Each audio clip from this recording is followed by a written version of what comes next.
प्रिय देशवासियों, नमस्कार। हम सभी ने बीते दिनों में देश का सामर्थ्य और उसका संयम दोनों देखा है। मैं सबसे पहले भारत की पराक्रमी सेनाओं को, सशस्त्र बलों को, हमारी खुफिया एजेंसियों को,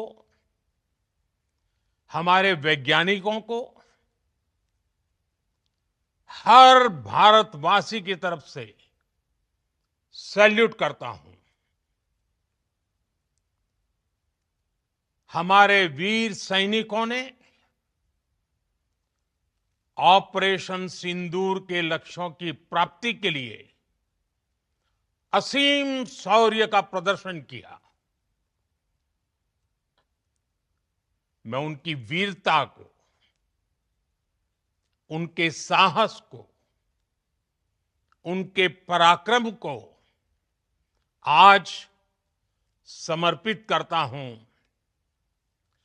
हमारे देश की हर माता को, देश की हर बहन को और देश की हर बेटी को ये पराक्रम समर्पित करता हूं। साथियों, 22 अप्रैल को पहलगाम में आतंकवादियों ने जो बर्बरता दिखाई थी, उसने देश और दुनिया को झकझोर दिया था। छुट्टियां मना रहे निर्दोष मासूम नागरिकों को धर्म पूछकर उनके परिवार के सामने, उनके बच्चों के सामने बेरहमी से मार डालना, यह आतंक का बहुत विभत्स चेहरा था, क्रूरता थी। ये देश के सद्भाव को तोड़ने की घिनौनी कोशिश भी थी। मेरे लिए व्यक्तिगत रूप से ये पीड़ा बहुत बड़ी थी। इस आतंकी हमले के बाद सारा राष्ट्र, हर नागरिक, हर समाज, हर वर्ग, हर राजनीतिक दल एक स्वर में आतंक के खिलाफ कड़ी कार्रवाई के लिए उठ खड़ा हुआ। हमने आतंकवादियों को मिट्टी में मिलाने के लिए भारत की सेनाओं को पूरी छूट दे दी और आज हर आतंकी, आतंक का हर संगठन जान चुका है कि हमारी बहनों बेटियों के माथे से सिंदूर हटाने का अंजाम क्या होता है। साथियों, ऑपरेशन सिंदूर ये सिर्फ नाम नहीं है, ये देश के कोटि कोटि लोगों की भावनाओं का प्रतिबिंब है। ऑपरेशन सिंदूर न्याय की अखंड प्रतिज्ञा है।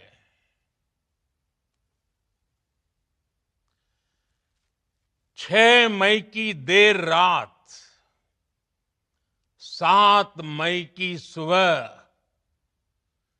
पूरी दुनिया ने इस प्रतिज्ञा को परिणाम में बदलते देखा है। भारत की सेनाओं ने पाकिस्तान में आतंक के ठिकानों पर, उनके ट्रेनिंग सेंटर्स पर सटीक प्रहार किया। आतंकियों ने सपने में भी नहीं सोचा था कि भारत इतना बड़ा फैसला ले सकता है। लेकिन जब देश एकजुट होता है, नेशन फर्स्ट की भावना से भरा होता है, राष्ट्र सर्वोपरि होता है, तो फौलादी फैसले लिए जाते हैं, परिणाम लाकर दिखाए जाते हैं। जब पाकिस्तान में आतंक के अड्डों पर भारत की मिसाइलों ने हमला बोला, भारत के ड्रोन्स ने हमला बोला,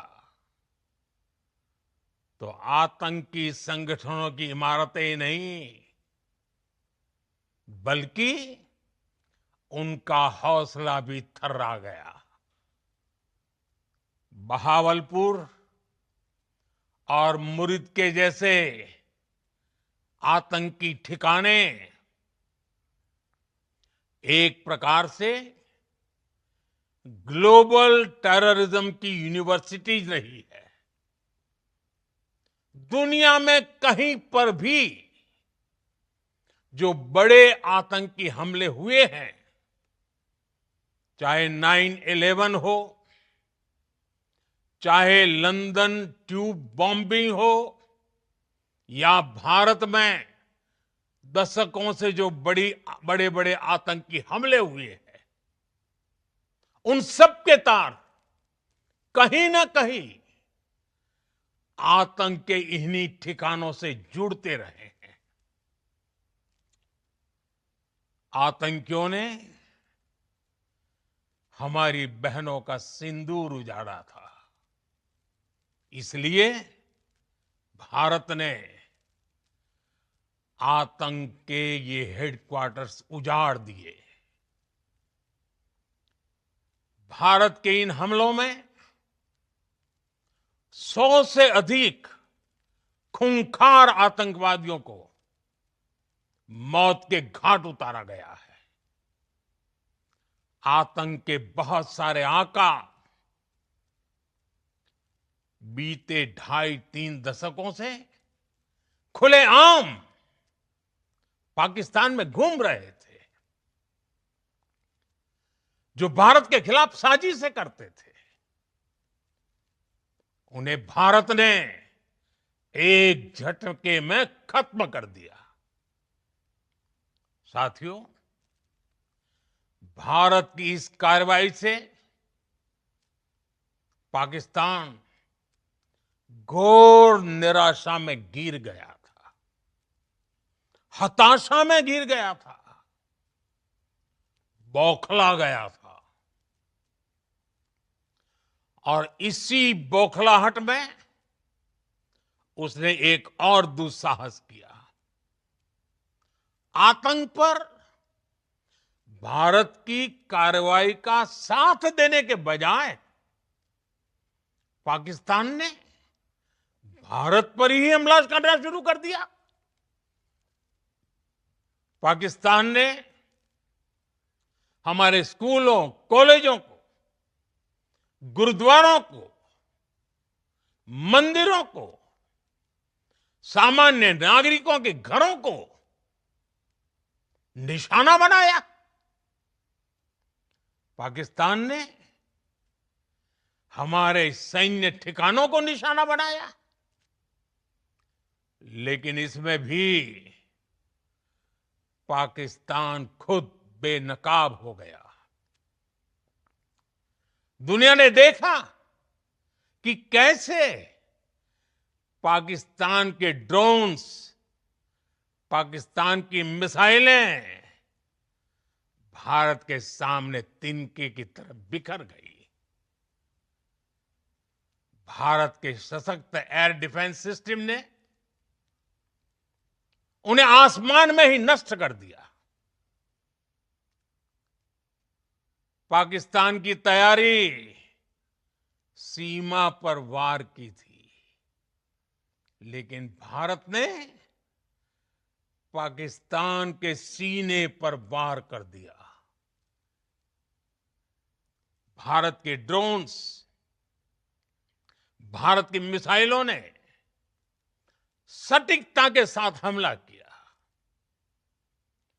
पाकिस्तानी वायुसेना के उन एयरबेस को नुकसान पहुंचाया, जिस पर पाकिस्तान को बहुत घमंड था। भारत ने पहले 3 दिनों में ही पाकिस्तान को इतना तबाह कर दिया, जिसका उसे अंदाजा भी नहीं था। इसलिए भारत की आक्रामक कार्रवाई के बाद पाकिस्तान बचने के रास्ते खोजने लगा। पाकिस्तान दुनिया भर में तनाव कम करने के लिए गुहार लगा रहा था, और बुरी तरह पीटने के बाद इसी मजबूरी में 10 मई की दोपहर को पाकिस्तानी सेना ने हमारे डीजीएमओ को संपर्क किया। तब तक हम आतंकवाद के इंफ्रास्ट्रक्चर को बड़े पैमाने पर तबाह कर चुके थे। आतंकियों को मौत के घाट उतार दिया गया था। पाकिस्तान के सीने में बसाए गए आतंक के अड्डों को हमने खंडहर बना दिया था। इसलिए जब पाकिस्तान की तरफ से गुहार लगाई गई, पाकिस्तान की तरफ से जब ये कहा गया कि उसकी ओर से आगे कोई आतंकी गतिविधि और सैन्य दुस्साहस नहीं दिखाया जाएगा, तो भारत ने भी उस पर विचार किया। और मैं फिर दोहरा रहा हूं, हमने पाकिस्तान के आतंकी और सैन्य ठिकानों पर अपनी जवाबी कार्रवाई को अभी सिर्फ स्थगित किया है। आने वाले दिनों में हम पाकिस्तान के हर कदम को इस कसौटी पर मापेंगे कि वो क्या रवैया अपनाता है। साथियों, भारत की तीनों सेनाएं, हमारी एयरफोर्स, हमारी आर्मी और हमारी नेवी, हमारी border security force BSF, Bharat के अर्धसैनिक बल लगातार अलर्ट पर है। सर्जिकल स्ट्राइक और एयर स्ट्राइक के बाद अब ऑपरेशन सिंदूर आतंक के खिलाफ भारत की नीति है। ऑपरेशन सिंदूर ने आतंक के खिलाफ लड़ाई में एक नई लकीर खींच दी है। एक नया पैमाना, न्यू नॉर्मल तय कर दिया है। पहला, भारत पर आतंकी हमला हुआ तो मुंह तोड़ जवाब दिया जाएगा। हम अपने तरीके से, अपनी शर्तों पर जवाब देकर रहेंगे। हर उस जगह जाकर कठोर कार्रवाई करेंगे जहां से आतंक की जड़ें निकलती हैं।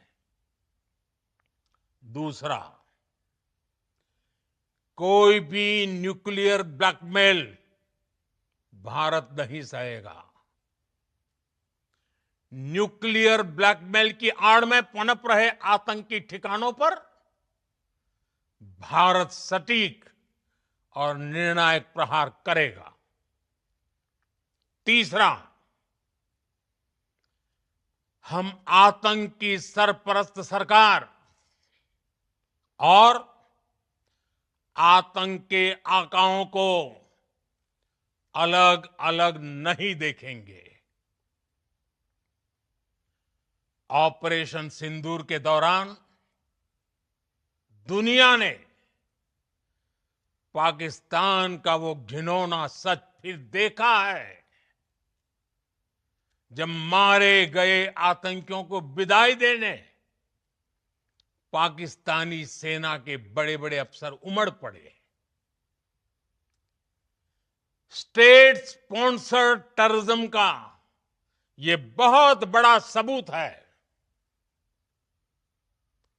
हम भारत और अपने नागरिकों को किसी भी खतरे से बचाने के लिए लगातार निर्णायक कदम उठाते रहेंगे। साथियों, युद्ध के मैदान पर हमने हर बार पाकिस्तान को धूल चटाई है और इस बार ऑपरेशन सिंदूर ने नया आयाम जोड़ा है। हमने रेगिस्तानों और पहाड़ों में अपनी क्षमता का शानदार प्रदर्शन किया और साथ ही न्यू एज वॉरफेयर में भी अपनी श्रेष्ठता सिद्ध की। इस ऑपरेशन के दौरान हमारे मेड इन इंडिया हथियारों की प्रामाणिकता सिद्ध हुई। आज दुनिया देख रही है 21वीं सदी के वॉरफेयर में made in India defence equipments, इसका समय आ चुका है। साथियों, हर प्रकार के आतंकवाद के खिलाफ हम सभी का एकजुट रहना, हमारी एकता हमारी सबसे बड़ी शक्ति है। निश्चित तौर पर ये युग युद्ध का नहीं है, लेकिन ये युग आतंकवाद का भी नहीं है। टेररिज्म के खिलाफ जीरो टॉलरेंस, ये एक बेहतर दुनिया की गारंटी है। साथियों, पाकिस्तानी फौज, पाकिस्तान की सरकार जिस तरह आतंकवाद को खाद पानी दे रहे हैं, वो एक दिन पाकिस्तान को ही समाप्त कर देगा।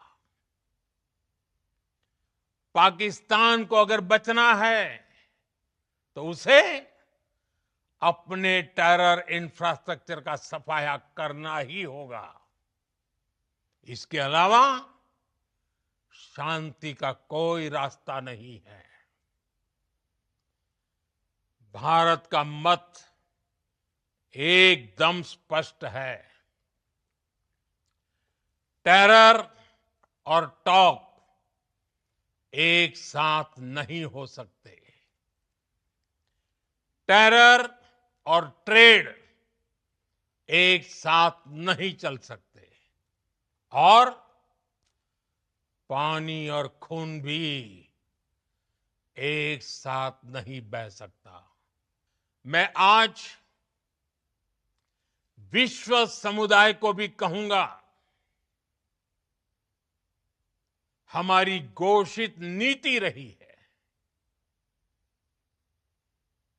अगर पाकिस्तान से बात होगी तो टेररिज्म पर ही होगी। अगर पाकिस्तान से बात होगी तो पाक ऑक्युपाइड कश्मीर पीओके उस पर ही होगी। प्रिय देशवासियों, आज बुद्ध पूर्णिमा है। भगवान बुद्ध ने हमें शांति का रास्ता दिखाया है। शांति का मार्ग भी शक्ति से होकर जाता है। मानवता शांति और समृद्धि की तरफ बढ़े, हर भारतीय शांति से जी सके, विकसित भारत के सपने को पूरा कर सके, इसके लिए भारत का शक्तिशाली होना बहुत जरूरी है। और आवश्यकता पड़ने पर इस शक्ति का इस्तेमाल भी जरूरी है। और पिछले कुछ दिनों में भारत ने यही किया है। मैं एक बार फिर भारत की सेना और सशस्त्र बलों को सैल्यूट करता हूं। हम भारतवासी के हौसले, हर भारतवासी का एकजुटता का शपथ, संकल्प, मैं उसे नमन करता हूं। बहुत बहुत धन्यवाद। भारत माता की जय। भारत माता की जय। भारत माता की जय।